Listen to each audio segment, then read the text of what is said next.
নাম বদলেছে ধূপগুড়ি হাসপাতালে, বোর্ড ঝুলছে মহকুমা হাসপাতাল। অথচ পরিকাঠামোগত কোনো উন্নয়ন হয়নি আজও।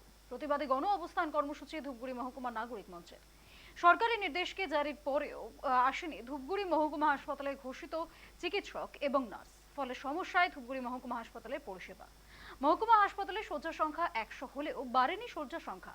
আজও 60 বেড নিয়ে হাসপাতাল চলছে, আর সেই কারণেই হাসপাতালে পরিকাঠামো কত উন্নয়ন, মহকুমা হাসপাতাল গড়ার সরকারি নোটিফিকেশন জারি সহ হাসপাতালে সুপার নিয়োগের দাবি নিয়ে অবস্থানে বসছেন ধূপগুড়ি নাগরিক মঞ্চের সদস্যরা। এই মুহূর্তে আমাদের সঙ্গে সরাসরি রয়েছেন আমাদের প্রতিনিধি সানি রায়। সানি, এই মুহূর্তে ঠিক ছবিটা সেখানকার কিরকম, একটু যদি দর্শকদের জন্য তুলে ধরো।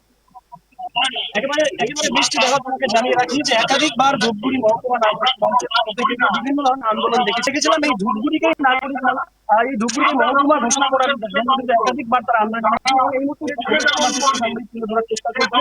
আর ধূপগুড়ি মহকুমা নাগরিক মঞ্চের তরফ থেকে ইতিমধ্যেই তারা অবস্থান বিক্ষিপ্ত নিয়েছেন এবং শুধু নামে নয়, ধূপগুড়ি মহকুমা হাসপাতালের দাবিতে তাদের এই আজকের এই অবস্থান বিক্ষোভ আমরা একটু সরাসরি চেষ্টা করবো। ওখানে রয়েছেন, তাদের সঙ্গে কথা বলবো। আমরা একাধিকবার এই যে অবস্থান নামতে হচ্ছে, আবারও আপনারা মহকুমা নাগরিক আসলে সরকারের ভুল না ভাঙলে পরে তো আমাদেরকে বারবার আন্দোলনে নামতে লাগবে, এটাই স্বাভাবিক। কারণ ধূপগুড়ি গ্রামীণ হাসপাতালের যে পরিকাঠামো, সেই পরিকাঠামোর উপরেই একটা তকমা শুধু লাগিয়ে দেওয়া হয়েছে মহকুমা হাসপাতালে। কোনো নোটিফিকেশন নেই, কোনো পরিকাঠামো উন্নয়নের চেষ্টা নেই। কিছু ডাক্তার এসছেন, কয়েকজন নার্স এসছে। আমরা যা শুনতে পেরেছি এখনো পর্যন্ত 19 জন নার্স কাজে যোগদান করেনি, 3 জন ডাক্তার কাজে যোগদান করেনি, যাদেরকে ধূপগুড়ি মহকুমা হাসপাতালে পাঠানো হয়েছে। তাহলে তাহলে যে সরকারি নির্দেশ উপেক্ষা করে কাজে যোগদান করলো না, তাদের বিরুদ্ধে সরকার তাহলে কি ব্যবস্থা নিল? আর যাদেরকে পাঠানো হলো বিশেষজ্ঞ ডাক্তার, তাদের কাজ করবার জন্য কি কোনো পরিকাঠামো গড়ে তোলা, কোনো পরিকাঠামো হয়নি। নিজেও জানে এটা মহকুমা হাসপাতাল নয়। মহকুমা হাসপাতাল যদি হতো তাহলে একজন দিয়ে মহকুমা হাসপাতাল চলতো না।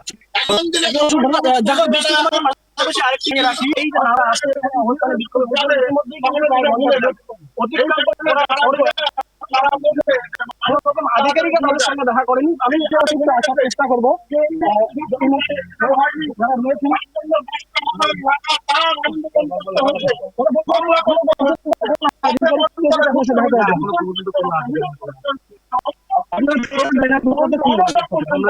দেড় ঘন্টা ধরে এখানে অবস্থান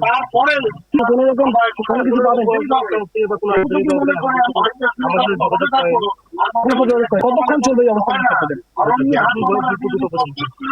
পরবর্তী যোগাযোগ না করে পাশাপাশি আমি এই নাগরিক মঞ্চেরই আরো অন্যতম এক সদস্যের সঙ্গে এই মুহূর্তে কথা বলার চেষ্টা করবো। বলছিলাম বারবার নামতে হচ্ছে আন্দোলনে। আসলে এমন একটা রাজ্যে আমরা বাস করি, চাইলে কিছু দেয় না। সরকারের যে একটা স্বতঃস্ফূর্ততা থাকে, সেটা নষ্ট হয়ে গেছে।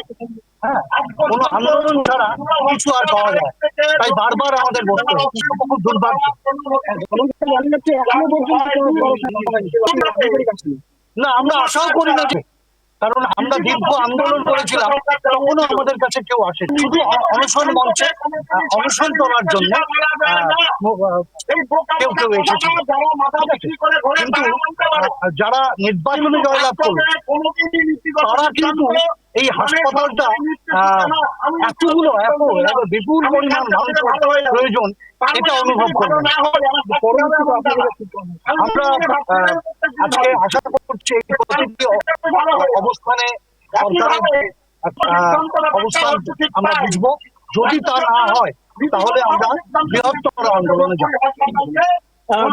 যে বারবার উঠে আসছে এই মহকুমা হাসপাতাল নিয়ে, যে বারবার চিকিৎসা পরিষেবা ব্যাহত হচ্ছে, হাসপাতালে ব্যানার লাগলেও কিন্তু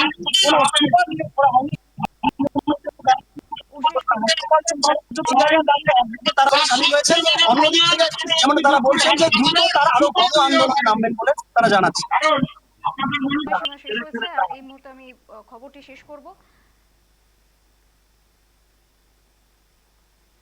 আরও একবার বলে রাখবো, ধূপগুড়ি হাসপাতালের মহকুমা হাসপাতালের নাম চেঞ্জ হয়ে বোর্ডে নাম লেখা রয়েছে মহকুমা হাসপাতাল, আর তারপরেও সেখানে কোনো সরকারি পরিষেবার উন্নয়ন হয়নি। উন্নয়নটা একেবারে উধাও বলা চলে, কারণ সেখানে 100 বেড সংখ্যা বাড়ানোর কথা, সেটাও হয়নি। 60টি বেড নিয়েই চলছে পরিষেবা, সেখানে চিকিৎসক নেই, সেখানে নার্স নেই, আর তাই নিয়েই চলছে এই নাগরিক মঞ্চের প্রতিবাদ, চিকিৎসক নার্সের অনুপস্থিতি। আর এই সব কিছু নিয়েই ধূপগুড়ি মহকুমা নাগরিক মঞ্চের তরফ থেকে সভা মঞ্চ করে সেখানে বসে অবস্থান করে প্রতিবাদ চালানো হচ্ছে।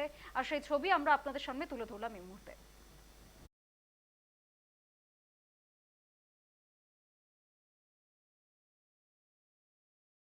এলাকার মানুষ কি নিদারুণ কষ্টের মধ্যে আছে।